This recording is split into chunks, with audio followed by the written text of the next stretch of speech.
Abbas, enough. You always want more. Here we are, past the deadline, facing a Congress soon to go on recess. Imagine being trapped inside a neoclassical hotel in Vienna for 25 grueling days. You are completely exhausted, and oh yeah, the weight of global security is resting squarely on your shoulders. It's July 2015 at the Palais Coburg, and Ambassador Wendy R. Sherman, the lead U.S. negotiator, has just hit her absolute breaking point. Tears of pure frustration are literally welling up in her eyes as she yells at her Iranian counterparts across the table. Welcome to This Explainer. Today, we are going to look way past the geopolitical headlines and honestly past the sterile political science theories to figure out what truly drives high-stakes international negotiations. Because the secret, as it turns out, isn't just about leverage or military might. It is about personal courage, deep empathy, and genuine, sometimes really messy human connection.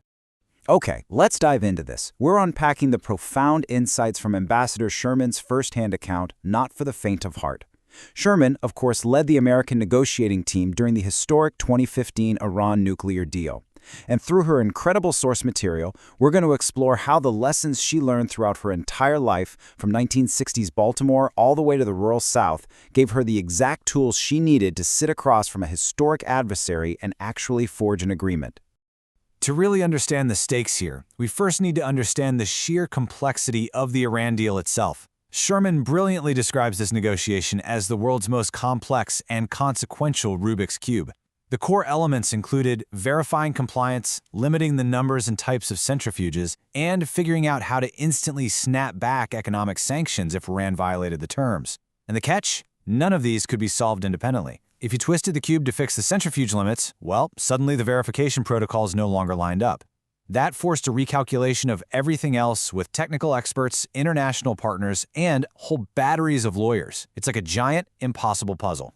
And this complexity brilliantly illustrates a fundamental contrast in leadership styles that Sherman highlights in her book. When faced with a complex Rubik's Cube like this, the autocrat is impulsive, right? They act transactionally, they lack empathy, and they honestly just want a quick exit.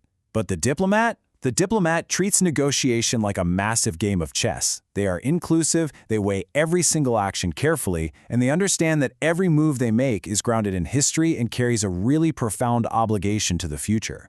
So, Part 1. The roots of courage and overcoming the status quo. Where exactly does a diplomat learn the courage required to play this high-stakes game? To answer that, we actually have to travel back in time to 1960s Baltimore. In the dedication of her book, Sherman writes, "To my family with all my love." You see, her deep-rooted understanding of courageous action actually originated with her father, Mal Sherman. He was a highly successful residential real estate broker in Baltimore, which was a city strictly divided by race at the time.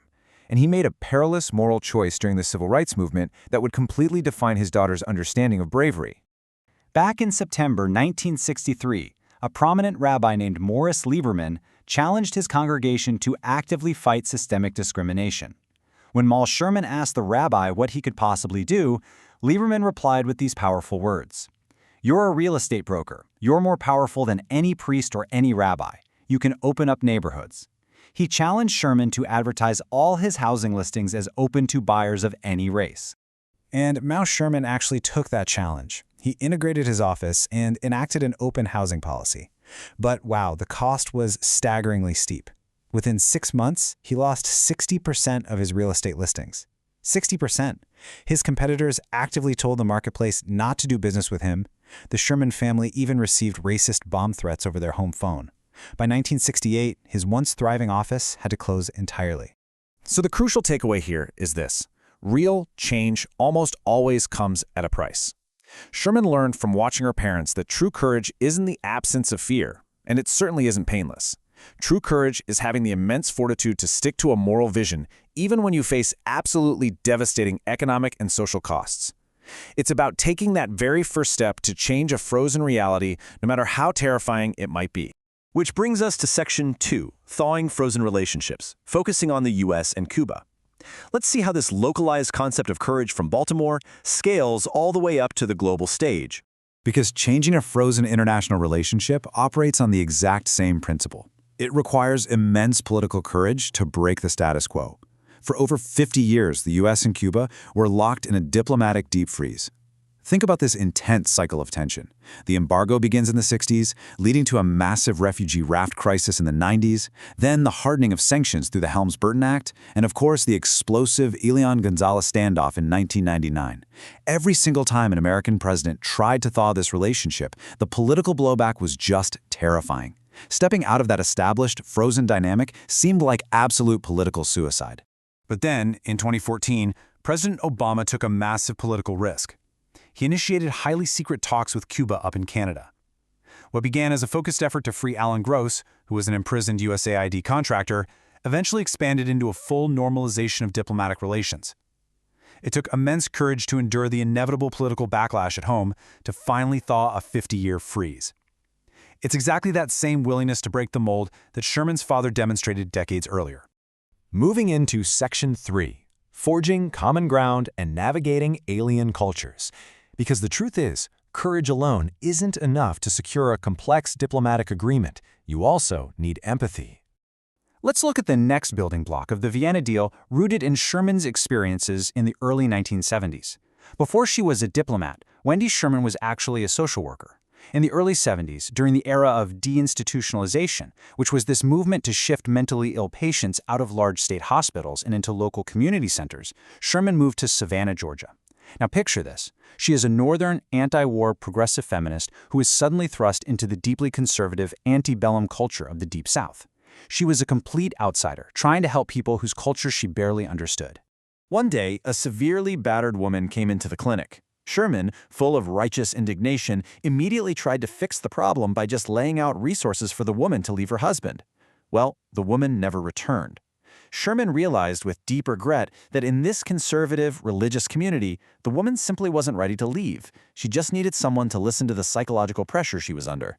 And this taught Sherman the absolute golden rule of social work, and really of diplomacy. Start with where the client is. You have to recognize the immense psychological and cultural pressures on the person sitting across from you. Fast forward to the Iran negotiations, and Sherman had to apply this exact same social work lesson to an entire nation.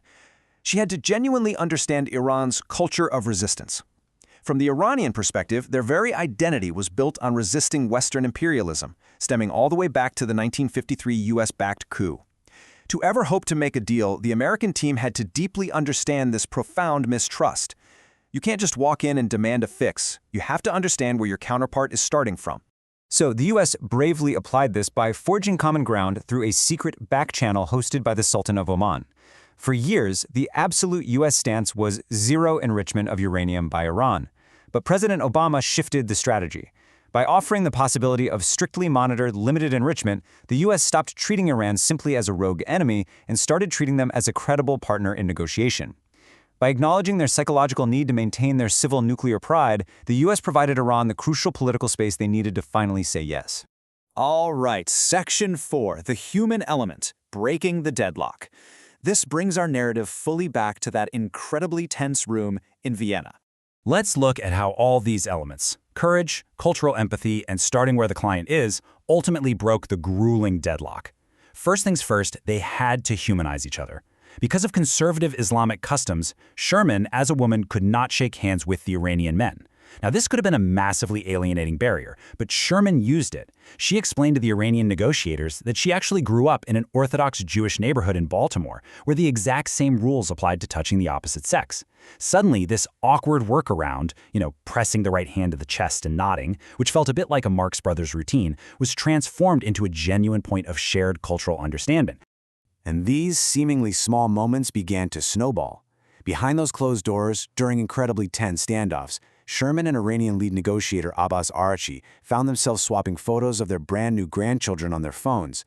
The U.S. Secretary of Energy, Ernest Moniz, even gifted a little MIT baby onesie to the Iranian atomic energy chief, Ali Salehi, for his new grandchild, bonding over the fact that they both had MIT backgrounds. These quiet, surprising moments literally dissolved political barriers and forged genuine human respect.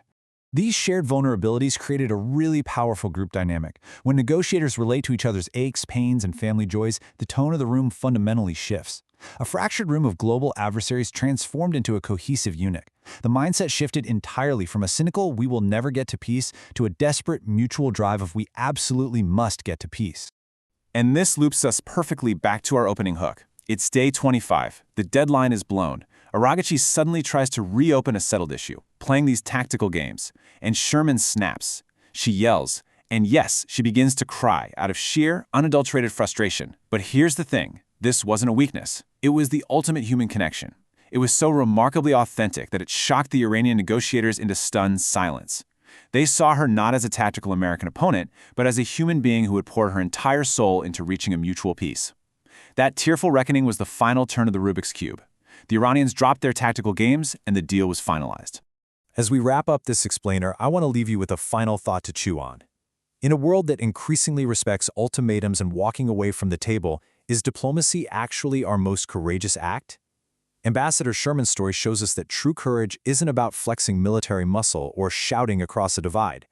True courage is doing the grueling, deeply human work of finding common ground, starting exactly where the other person is, and having the sheer fortitude to stay in the room until the Rubik's Cube finally clicks into place.